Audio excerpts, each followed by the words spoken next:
કચ્છ જિલ્લામાં 18મી માર્ચની મધ્યરાત્રિએ આવેલ કમોસમી વરસાદ અને ભયાનક પવનના કારણે સમગ્ર જિલ્લામાં વ્યાપક નુકસાન થયેલ હોવાનું કચ્છ જિલ્લા કોંગ્રેસ સમિતિના પ્રવક્તા હુસેન રાયમાએ જણાવ્યું છે। તેમના જણાવ્યા મુજબ અતિ પ્રચંડ પવન અને વરસાદના કારણે અનેક ગામોમાં ગરીબ પરિવારના મકાનોના છાપરા ઉડી ગયા છે, જેના કારણે અનેક પરિવારો મુશ્કેલીમાં મુકાયા છે।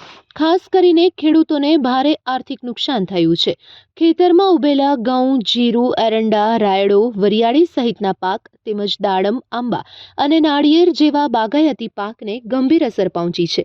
અનેક વિસ્તારમાં પાક જમીનદોસ્ત થતાં ખેડૂતોને મોટું નુકસાન સહન કરવું પડ્યું છે। તે ઉપરાંત નારાયણ સરોવર સહિતના બંદર પર માછીમારોને પણ નુકસાન થયું છે। બંદર પર લાંગરવામાં આવેલી બોટમાંથી કેટલીક સંપૂર્ણપણે નષ્ટ થઈ ગઈ છે, જ્યારે કેટલીક બોટને આંશિક નુકસાન થયું છે, જેના કારણે માછીમારોના રોજગાર પર સીધી અસર પડી છે। આ કુદરતી આફતના કારણે અનેક જગ્યાએ વીજપોલ, વૃક્ષ અને ટાવર ધરાશાયી થયા છે, તેમજ રસ્તાઓ અવરોધિત બન્યા છે, જેના કારણે સામાન્ય જનજીવન પણ પ્રભાવિત થયું છે।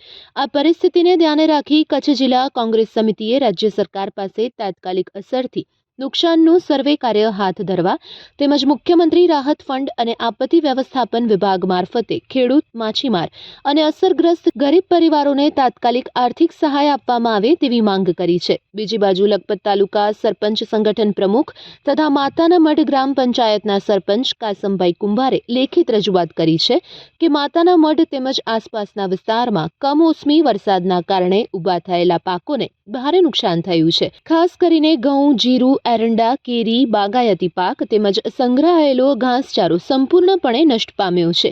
ઉપરાંત મકાનના પતરા ઉડી જવાથી રહેણાંક પણ નુકસાન થયું છે। તેમણે તાત્કાલિક સર્વે હાથ ધરી વળતર ચૂકવવાની માંગ કરી છે। તાલુકા સદસ્ય પ્રતિનિધિ અરબ જદ દ્વારા પણ જણાવાયું છે કે અનેક વિસ્તારમાં પાક નિષ્ફળ ગયા છે। સ્થળ તપાસ હાથ ધરી ખેડૂતોને ઝડપી વળતર આપવામાં આવે। Report by Adam Notiyar, bureau chief, Kutch કેરે ટીવી ન્યૂઝ, લખપત। લખપત તાલુકામાં કોમી વરસાદના કારણે ખેતરો બધા પલળી ગયા છે। ખેડૂતો ચિંતામાં થઈ ગયા છે। હવે શું છે, ઈસબગુલનો જે પાક હતો, હવે તૈયાર પાકમાં વરસાદ પડી તો એનું 80% નુકસાન થયેલું છે, કોઈનું 90% થયેલું છે। હવે ખેડૂતે બધો ઉધારમાં બીજ લીધો છે, આપણે ખાતર ખેડૂત બધું લીધું છે ને હવે 90% 80% નુકસાનમાં પડી ગયો છે। હવે ખેડૂત ચિંતામાં પડી ગયા છે બહુ।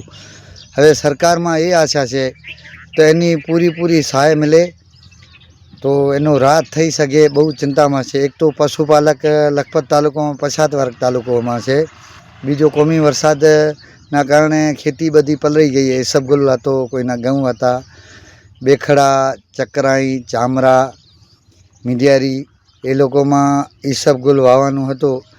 હવે શું 20-25 તારીખે ઈદનાને કારણે પાછળ રાખી દીધો હતો, શું છે પાછળ કાઢવાની તૈયારી હતી તો કુદરતી કોહર વાદળાનો આવ્યો, એમાં બધો પલળી ગયો। હવે ખેડૂતો બધા ચિંતામાં પડી ગયા છે।